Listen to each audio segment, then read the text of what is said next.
What we offer are family services, individual therapy every week, as well as the groups. But they can go to their regular school, which is very helpful, and then they can go home at night. My name is Susan Hill. I'm a licensed psychologist, and I'm the clinical supervisor for the Catholic Charities Child and Adolescent Intensive Outpatient Day Treatment Program. We essentially are the only organization in St. Cloud itself that provides these services while the children or clients can still live in their home.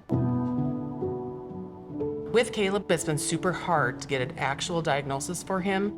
He was very typical up until 3rd grade. 5th grade, we started delaying. By 6th grade, we had an ADHD and an autism diagnosis. About 7th grade, we started seeing a lot of depression, anxiety, withdrawal. I was getting calls from school because he was talking out ways of harming himself. There were many times we were rushed to the school to have interventions with him. Police were called. He was not talking with us and telling us what was happening. He was afraid of hurting us.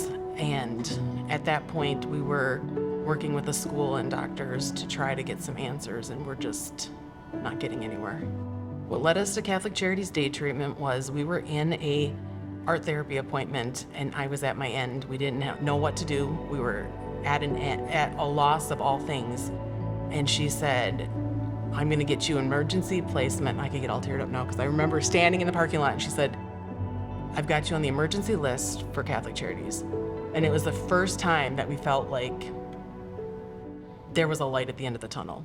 Caleb came to us several years ago, and he looked behavioral, but we saw that Caleb was highly potential on receiving our services and making some positive changes so that he could fit better into a less structured setting. Phyllis, who was, and I can't remember what she would be, but she was like his program director. She would call him out on things, but he felt safe with her. And he trusted her, right? Yeah. Did you like Phyllis? I did. Yeah? What'd you like about her? Well, she was really nice to me. I also liked her personality. Okay. Anyone else? Well, there was my friend Amont. It's been a while since I've seen him, but he and I really connected together. We had the same interesting hobbies, and well, I felt good around him.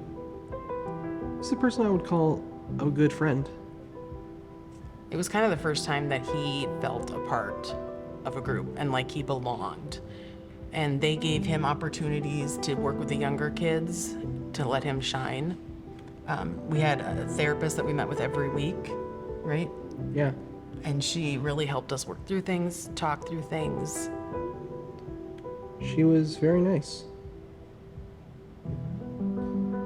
We love it there. It was hard to leave. It's hard when you're done to be like, you know, this chapter is closed because it has been such an impact on your life.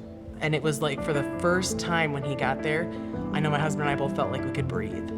Like he was in a safe place with people that cared about him and were invested in him. You know, when you're in a school, you're one of many, many kids, and they don't really get to know you, right? There, they stopped and they got to know him. They knew what he struggled with, so then they would push him to talk. But sitting and doing family therapy and group therapy, like I said, it was the first time that I felt like we were gonna come out of it and that things were gonna get better. I have some good friends now. I'm open to my family. I feel like, well, ever since Catholic Charities, they've helped me out so far, and I'm glad I went there. And I thank them for it. Very good. How is Caleb doing today? He is excelling. He's a senior in high school now. We're rounding that corner. He is in mainstream classes, integrated into the school.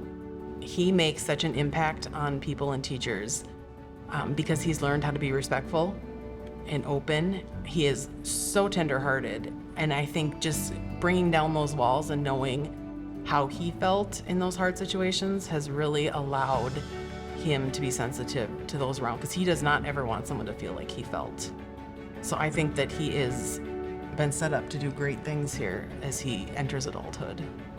It's important for people to support Catholic Charities, mainly because I feel like, as in our situation, it's the lives that you're saving. And I know maybe that sounds extreme, but there are a lot of us parents that you don't know what the next day holds for your children, and sometimes you don't know what's going to happen to them when they're not right with you. And so I just feel like it is something that you really can't put a value on. And I don't know where we'd be without it today.